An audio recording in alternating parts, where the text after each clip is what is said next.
जय श्री राम, जय श्री लक्ष्मी नारायण। श्रोतागण, भगवान श्री सत्यनारायण की कथा जो मैं आपको सुनाने जा रहा हूँ, यह प्राचीन काल से लेकर के कलयुग के अंत तक सबसे उत्तम फल को देने वाला है। तो कथा शुरू करने से पहले मैं आप लोगों से कुछ भगवान सत्यनारायण के बारे में बता दूं। भगवान सत्यनारायण, सत्य का अर्थ होता है सत्य, सत्य बोलना, सत्य कर्म को करना, सत्कर्म को करना, और नारायण भगवान विष्णु का नाम है। तो जो भी जीव भगवान सत्यनारायण की कथा को श्रवण करता है, कथा कुछ इस प्रकार से है, उसके समस्त पाप नष्ट हो जाते हैं, इसमें कोई भी संशय नहीं है। प्रेम से बोलिए भगवान सत्यनारायण भगवान की जय। एकदा नैमिषारण्ये ऋषयः सनकादयः प्रपुच्छ मुनयः सर्वे श्रोतं श्रोता पौराणिकं खलु व्रतेन तपसा किं वा प्राप्तये वाञ्छितं फलं तत्सर्वः श्रोतुमिच्छामः कथयस्व महामुने। व्यासुवाच। एक समय की बात है कि नैमिषारण्य तीर्थ में शौनकादि ऋषिगण पुराण के वेत्ता श्री सूत जी महाराज से कहते हैं कि हे महाराज, किस व्रत अथवा किस तपस्या से मनवांछित फल की प्राप्ति होती है, वह कहिए, हम सुनना चाहते हैं। तो सूत जी कहते हैं कि जैसा कमलापति ने भगवान ने नारद जी से जैसा कहा था, मैं वैसा आप लोगों से कह रहा हूँ, आप लोग सावधान होकर के सुने। एक बार नारद जी पृथ्वी लोक का भ्रमण करते करते देखते हैं कि मृत्यु लोक के जो प्राणी हैं वे बार बार जन्म लेते हैं, जन्म लेकर के फिर पुनः पाप कर्मों में लिप्त हो जाते हैं। उनका पाप कैसे, किस प्रकार से दूर होगा, वह कहिए। और यह जानने की इच्छा से वे भगवान विष्णु के पास गए।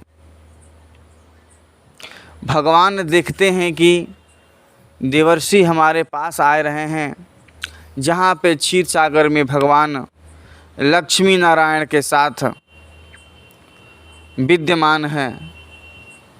नारद जी जाते हैं, भगवान को प्रणाम करते हैं, जहाँ भगवान शंख चक्र गदा पद्म वनमाला से विभूषित होकर के क्षीर सागर पे शेष नाग के ऊपर में विराजमान है। वैसे देवर्षि भगवान को प्रणाम करते हैं और भगवान कहते हैं कि हे देवर्षि, किम प्रयोजनम, आप किस प्रयोजन से हमारे पास आए हैं, आपके मन में क्या है, वह कहिए, हम सब सुनना चाहते हैं। तो देवर्षि कहते हैं कि प्रभु, कलयुग के जो प्राणी हैं वे बार बार जन्म लेते हैं, जन्म लेकर के पुनः पाप कर्मों में लिप्त हो जाते हैं। उनका कष्ट कैसे, किस प्रकार से दूर होगा, वह कहिए, हम सब सुनना चाहते हैं।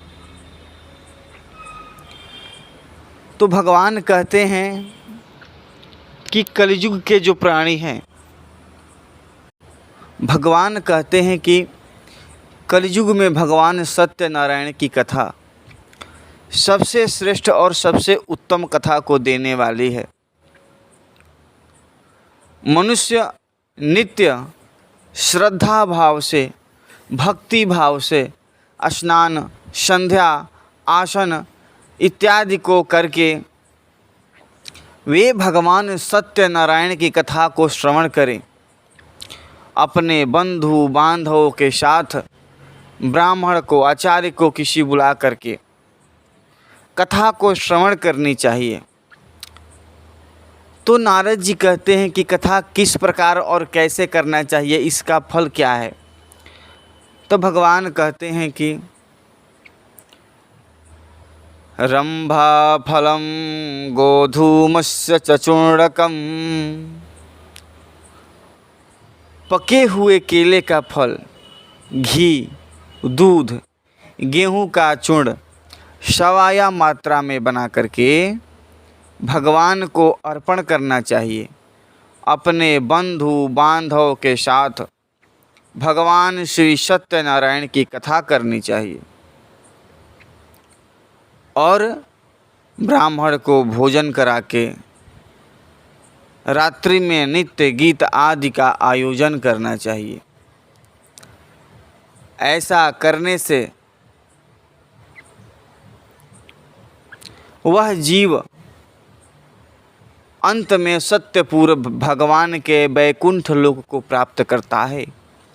इति स्कंद पुराणे देवाखंडे सत्यनारायण व्रत कथा प्रथमोध्याय समाप्तः। प्रेम से बोलिए वृंदावन बिहारी लाल की जय, सत्यनारायण भगवान की जय।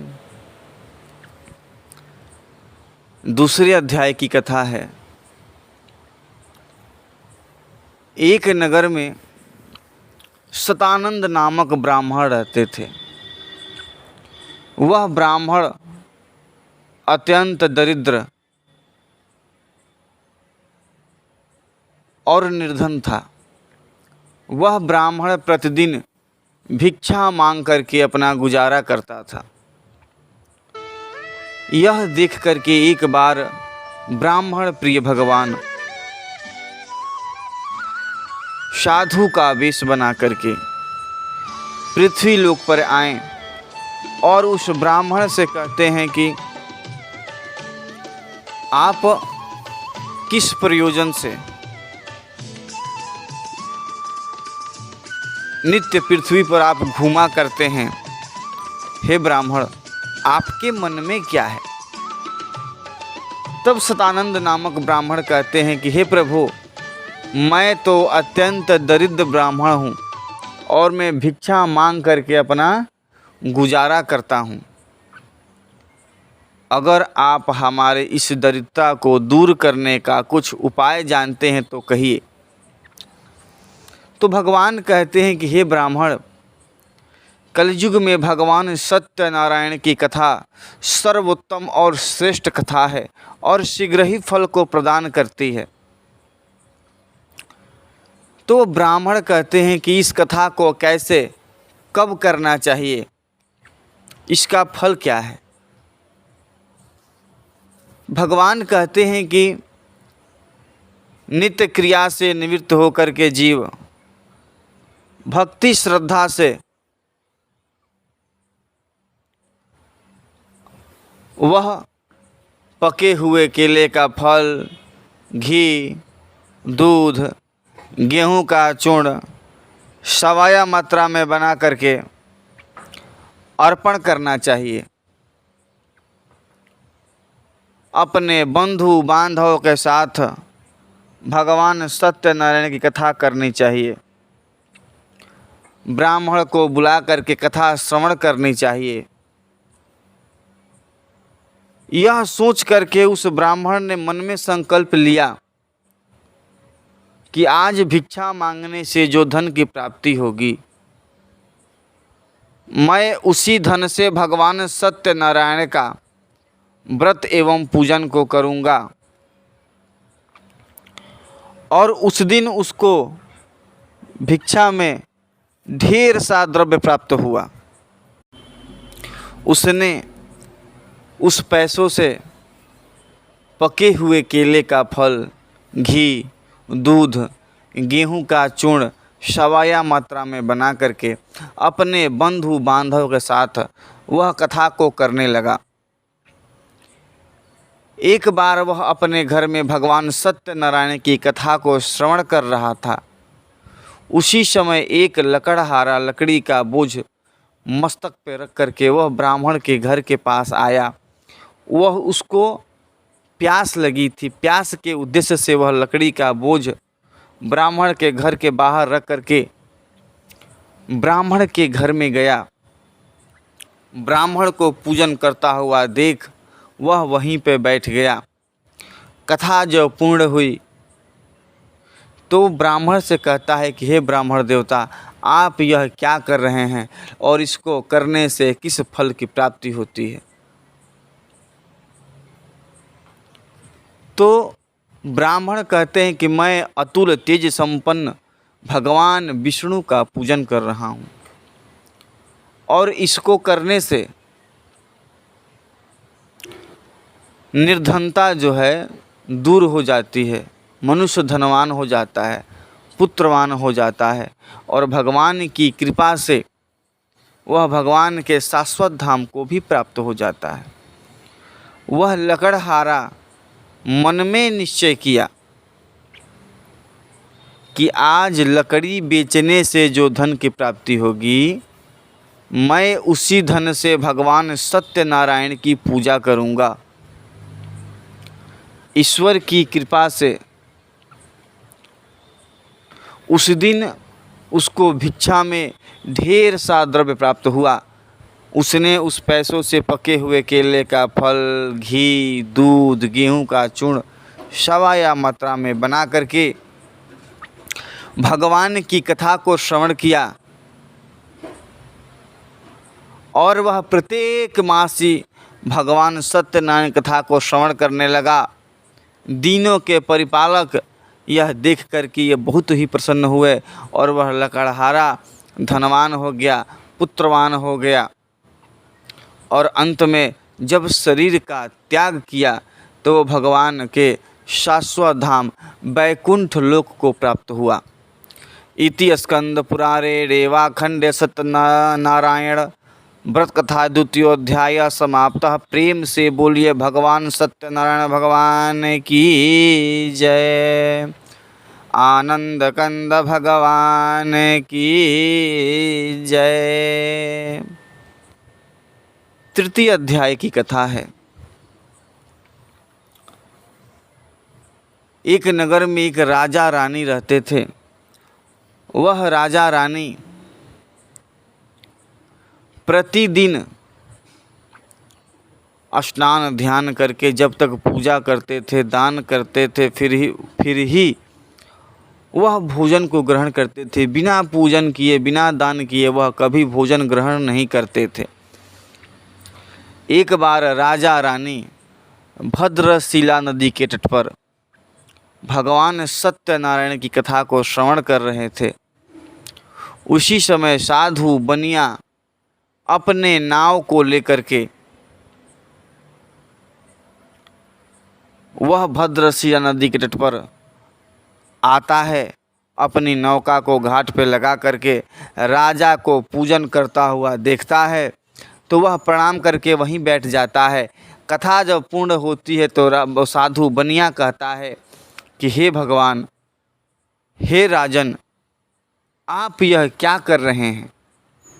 इसको करने से किस फल की प्राप्ति होती है?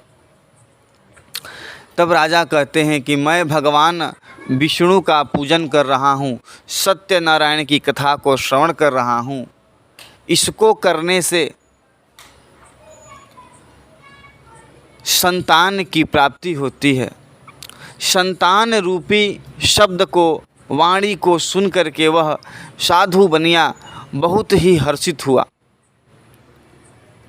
और कथा को वृतांत जान करके राजन से कहता है कि हे राजन, यह कथा का वृतांत हमसे भी कहिए, कारण कि मेरी भी कोई संतान नहीं है। कथा का वृतांत जान करके वह अपने घर को गया, अपनी पत्नी से सारी बात बताई। भगवान की कृपा से पति पत्नी ऋतुकालीन धर्माचरण में प्रवृत्त हुए और वह गर्भिणी हुई। 10वें मास में कन्या रत्न की उत्पत्ति हुई।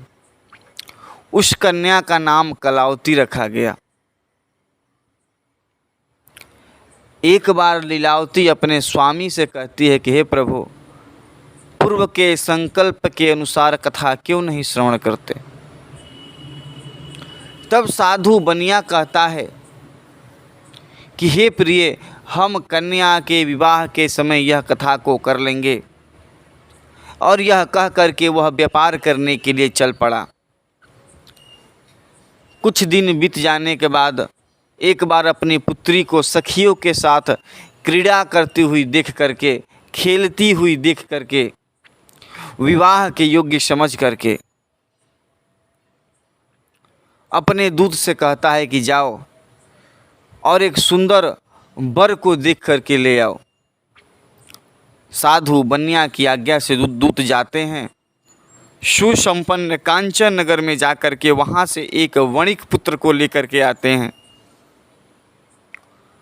साधु बनिया वणिक पुत्र को देख करके अपने बंधु बांधव के साथ अपनी पुत्री का कन्यादान कर देता है, पाणी ग्रहण संस्कार कर देता है। किंतु वह भगवान सत्यनारायण की कथा को करना भूल जाता है, जिसके कारण भगवान रुष्ट हो जाते हैं और श्राप देते हैं कि हे साधु, तुझे घोर कष्ट को प्राप्त होगा।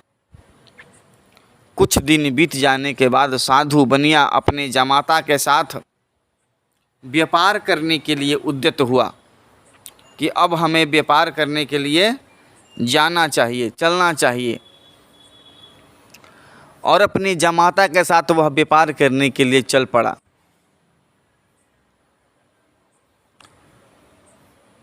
वह राजा चंद्रकेतु के नगर में प्रवेश हो गए और वहाँ पे जो राजा चंद्रकेतु के नगर में चोरी हो गया था, चोर धन को चुरा करके भाग रहे थे और राजा के जो सैनिक थे वह उनका चोरों का पीछा कर रहे थे।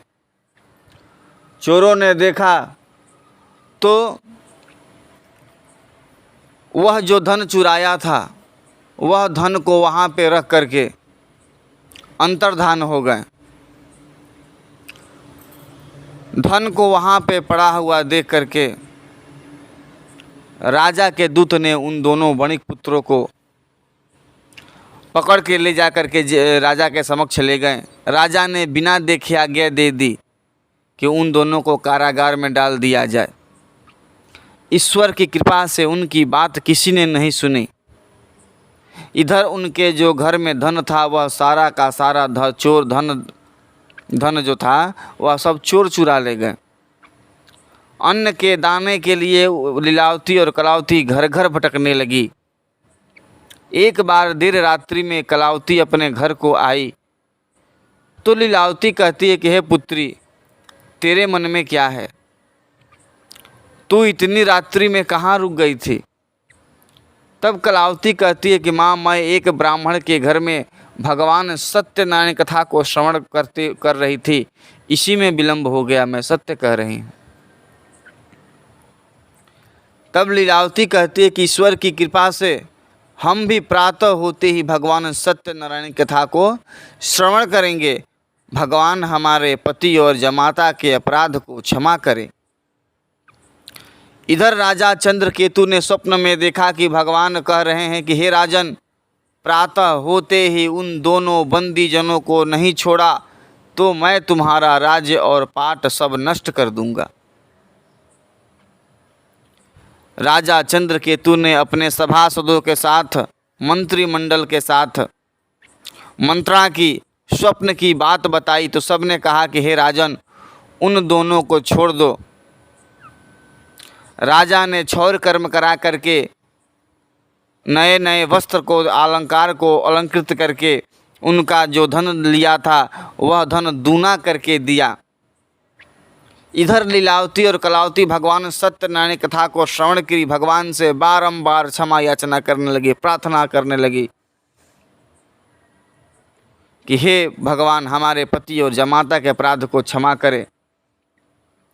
और साधु जमाता को बहुत सा धन प्राप्त हो जाने के बाद भगवान कहते हैं कि बहुत सा धन हो जाने के बाद मनुष्य की बुद्धि बदल जाती है। तो भगवान परीक्षा लेने के लिए दंडी स्वामी का वेश बना करके वहाँ पे आए। प्रेम से बोलिए वृंदावन बिहारी लाल की जय। इति स्कंद पुराणे रेवा खंडे तृतीयोध्याय समाप्त। प्रेम से बोलिए आनंद कंद भगवान की जय। चतुर्थ अध्याय की कथा है कि दंडी स्वामी का वेश बना करके भगवान साधु बनिया के पास आए और साधु बनिया से कहते हैं कि हे साधु तुम्हारी नाव में क्या है। तो धन के मद में चूर साधु बनिया कहता है कि हे दंडी स्वामी क्यों पूछ रहे हो, क्या आपको धन लेने की इच्छा है? हमारी नाव में तो लता और पत्ते आदि भरे हैं। वैश्य की ऐसी निष्ठुर बाणी सुन करके भगवान कहते हैं कि तेरा कहना सत्य हो। और वह दूर जा कर के आसन लगा करके भगवान वहाँ पे बैठ जाते हैं। नित्य क्रिया करने के बाद साधु बनिया अपनी नाव को जल में उतराई हुई देखता है तो धन के स्थान पे लता और पत्ते आदि दे करके वह मूर्छित हो जाता है। तब उसके जमाता ने जल आदि छिड़क करके उसमें होश में लाते हैं और कहते हैं कि यह सब दंडी स्वामी का कृपा मात्र है, वह मौजूद हैं, वह विद्यमान हैं, चाहे तो फिर से वापस कर सकते हैं। वह साधु बनिया जाता है, उनके चरणों में बारंबार प्रणाम करने लगता है, चरणों में गिर पड़ता है, भगवान की स्तुति करने लगता है कि हे प्रभु आप हमारे अपराध को क्षमा करें। भगवान कहते हैं कि हे साधु तू मेरी पूजा से विमुख होने के कारण तुझे यह घोर कष्ट को प्राप्त होना पड़ा है। तब साधु बनिया कहता है कि हे प्रभु आपकी माया से ब्रह्मा विष्णु आपकी माया को नहीं जान पाते, मैं तो मूर्ख आदमी हूँ, आपकी माया को कैसे जान सकता हूँ। आप हमारे अपराध को क्षमा करें, मेरे धन और संपत्ति की और हमारी रक्षा करें।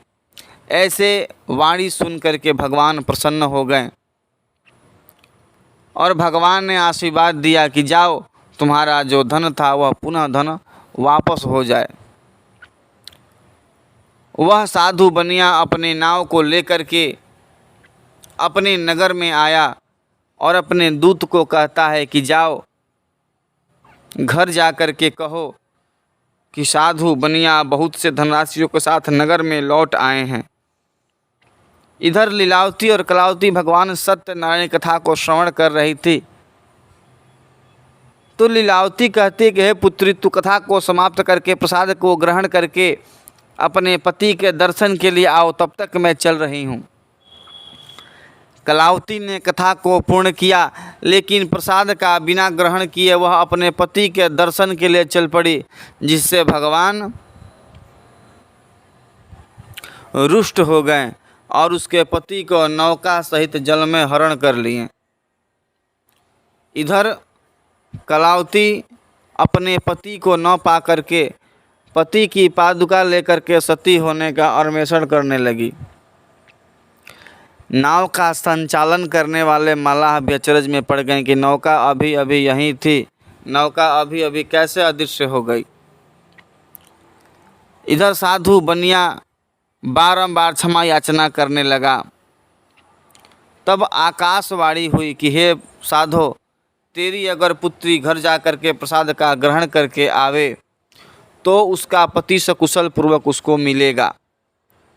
यह बात सुन करके कलावती अपने घर को गई, प्रसाद को ग्रहण करके आती है तो देखती है कि उसका पति सकुशल पूर्वक उसको वहाँ पे विद्यमान था। तब अपने पिता से कहते कि हे पिताजी घर को चलिए, अब विलम्ब क्यों है। तब साधु बनिया कहता है कि हे पुत्री मैं अपने धन संपत्ति के अनुसार भगवान श्री सत्यनारायण कथा को श्रवण करूँगा। अपने बंधु बांधव के साथ भगवान सत्यनारायण की पूजन की कथा को सुना, श्रवण किया। प्रसाद का लेकर के ग्रहण करके बंधु बांधवों के साथ भोजन करके अपने घर को गया। ईश्वर की कृपा से वह प्रत्येक मास भगवान सत्यनारायण कथा को श्रवण करने लगा और अंत में भगवान के शाश्वत धाम गोलोक को प्राप्त किया। इति स्कंद पुराणे चतुर्थोध्याय समाप्त। प्रेम से बोलिए वृंदावन बिहारी लाल की जय। अथ पंचमोध्याय। आगे कथा है कि एक नगर में उल्कामुख नामक राजा रहते थे। वह राजा प्रतिदिन जंगल में जा कर के बहुत से पशुओं का शिकार करते थे। एक बार वह राजा शिकार करते करते घनघोर जंगल में प्रवेश हो गए। वहाँ पे गोपगण थे, वे भगवान का पूजन कर रहे थे, कथा को श्रवण कर रहे थे, किंतु राजा ने न तो भगवान को प्रणाम किया न कथा को ही श्रवण किया और न भगवान को प्रणाम किया। जब प्रसाद को लेकर के आए तो राजा ने प्रसाद का ग्रहण नहीं किया, जिसके कारण उसके 100 पुत्र थे, धन धान्य पुनः सब कुछ उसका नष्ट हो गया। तब राजा कहता है कि हमें वहीं जाना चाहिए जहाँ भगवान सत्यनारायण कथा हो रही है। साधु बनिया वहाँ पे जाता है, कथा को श्रवण करता है। हवन का जो राख होता है वह ला करके अपने घर में अपने पुत्रों आदि पूरे महल में छिड़क देता है। भगवान की प्रेरणा से उसके 100 पुत्र धन धान्य पुनः फिर से जीवित हो उठते हैं। ईश्वर की कृपा से वह प्रत्येक मास भगवान सत्यनारायण कथा करने लगा। भगवान कहते हैं कि कलयुग में मेरे अनेकों नाम हैं। कोई राम कहता है, कोई कृष्ण कहता है, कोई कल्की कहता है, कोई सत्यनारायण कहता है, कोई सत्यदेव कहता है। भगवान कहते हैं कि मेरे अनेकों नाम हैं। भक्त मुझे जिस नाम से पुकारेगा मैं उसी नाम से उसके पास आ जाऊंगा, इसमें कोई भी संशय नहीं है। भगवान कहते हैं कि आगे की कथा है, सतानंद नामक जो ब्राह्मण थे वह अगले जन्म में सुदामा हुए और श्री कृष्ण की सेवा करके मोक्ष को प्राप्त किया। उल्कामुख नामक जो राजा थे वह अगले जन्म में दशरथ हुए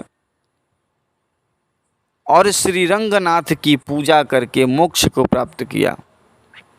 वह जो लकड़हारा था वह अगले जन्म में गुहों का राजा हुआ, जिसको हम निषाद राज के नाम से जानते हैं, जो श्री राम के मित्र भी थे, सेवक भी थे। वह श्री राम की सेवा करके मोक्ष को प्राप्त किया। मोरध्वज नामक जो राजा थे वह अपने पुत्र को आधी शरीर चीर करके भगवान विष्णु को अर्पण करने के कारण मोक्ष को प्राप्त हुए। भगवान कहते हैं कि सत्यनारायण की कथा जो है वो सर्वोत्तम व्रत एवं उचित फल को देने वाला है। वो अपने बंधु बांधव के साथ किसी ब्राह्मण को बुला करके भगवान सत्यनारायण की कथा अवश्य श्रवण करने चाहिए।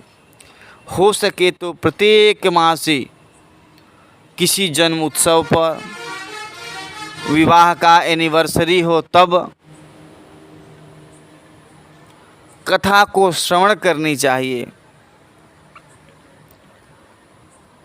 और ईश्वर की कृपा से वह जीव के ऊपर भगवान सत्यनारायण की अवश्य ही कृपा होती है और वह जीव भगवान के शाश्वत धाम को प्राप्त होता है।